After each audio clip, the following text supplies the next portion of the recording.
नमस्कार दोस्तों, आप सबका स्वागत है आर्टिकल इन न्यूज़ सीरीज़ में। ये एक बहुत ही इंपॉर्टेंट सीरीज़ है आपके अपकमिंग प्रीलिम्स एग्जामिनेशन के लिए।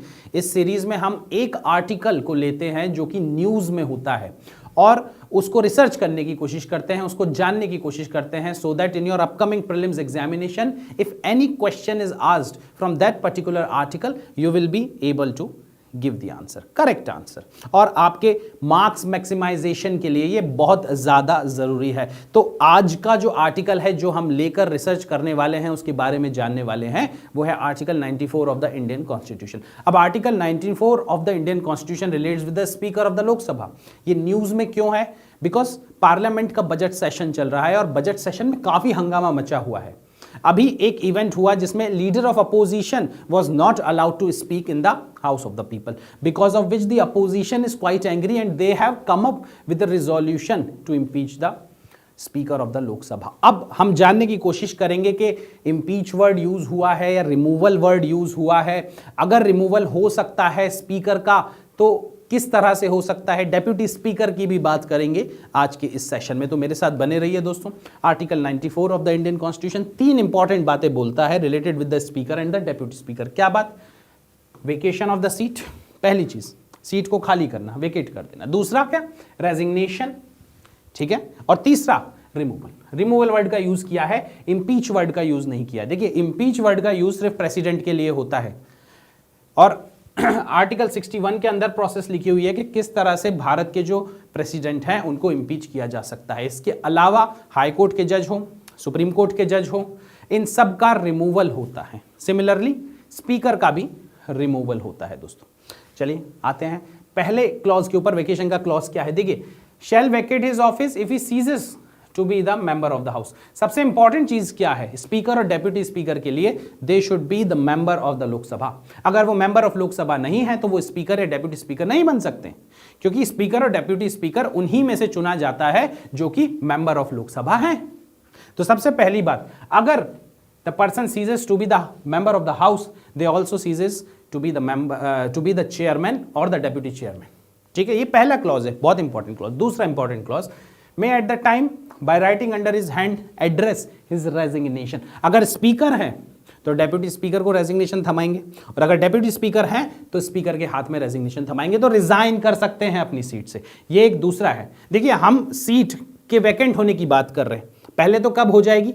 अगर आप you cease to be the member of the house, ये पहला कंडीशन है। दूसरा कंडीशन क्या है? अगर आपको रिजाइन करना है तो स्पीकर हमेशा अपना रेजिग्नेशन देगा डेप्यूटी स्पीकर के हाथ में। और तीसरा जो क्लॉज है आर्टिकल 94 का क्लॉज नंबर सी, जो अभी न्यूज में है, it is about the removal.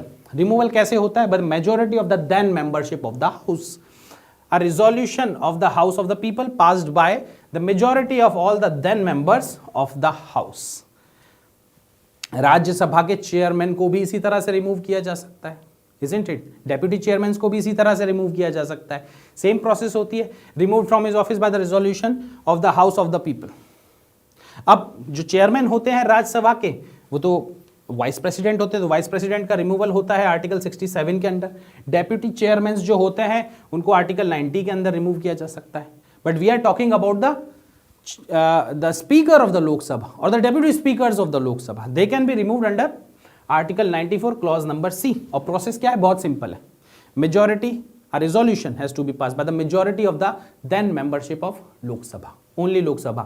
Rajya Sabha इसमें इन्वॉल्व नहीं रहती है। ठीक है दोस्तों, बट दो क्लॉजेस दिए हुए हैं यहाँ पर जो बहुत इंपॉर्टेंट हैं, दो कंडीशंस हैं जिनको जानना बहुत इंपॉर्टेंट है। क्या कहती है? Provided that no resolution for the purpose which is given in clause number C. मतलब अगर उनको रिमूव करना है तो आपको 14 दिन का एडवांस नोटिस देना पड़ेगा, कम से कम 14 दिन का, ठीक है, ताकि वो अपनी बात रख सके।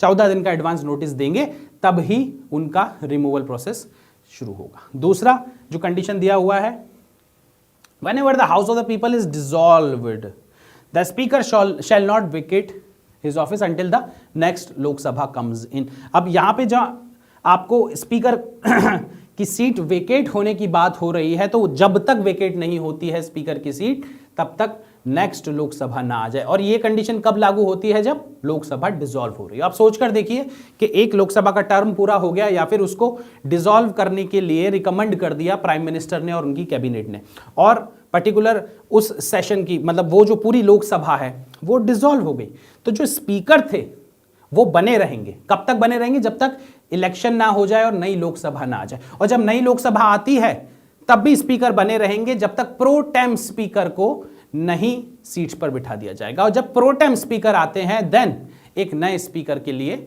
वहां पर इलेक्शन होता है। तो जब तक प्रोटेम स्पीकर एक नई लोकसभा में नहीं आते, पुरानी लोकसभा के स्पीकर उस चेयर पर बने रहते हैं दोस्तों। ये दूसरी कंडीशन है। तो आज हमने क्या सीखा दोस्तों? हमने सीखा आर्टिकल 94 के बारे में। आर्टिकल 94 तीन बातें बोलता है कि किस तरह से आप सीट को खाली कर सकते हैं। सबसे पहले तो हो सकती है जब आप उस हाउस के मेंबर ना रहें तो सीट ऑटोमेटिकली खाली हो जाएगी, नया स्पीकर चुनना पड़ेगा। दूसरी चीज, आप रिजाइन कर सकते हैं। कैसे करेंगे? स्पीकर डेप्यूटी स्पीकर को रेजिग्नेशन देता है, डेप्यूटी स्पीकर स्पीकर को रेजिग्नेशन देता है। और तीसरी इंपॉर्टेंट चीज, आपका रिमूवल हो सकता है by a resolution which will be passed by the majority of the then membership of the Lok Sabha. तो दोस्तों ये सब आज हमने सीखा। Thank you very much for joining me. Have a nice day and जय हिंद।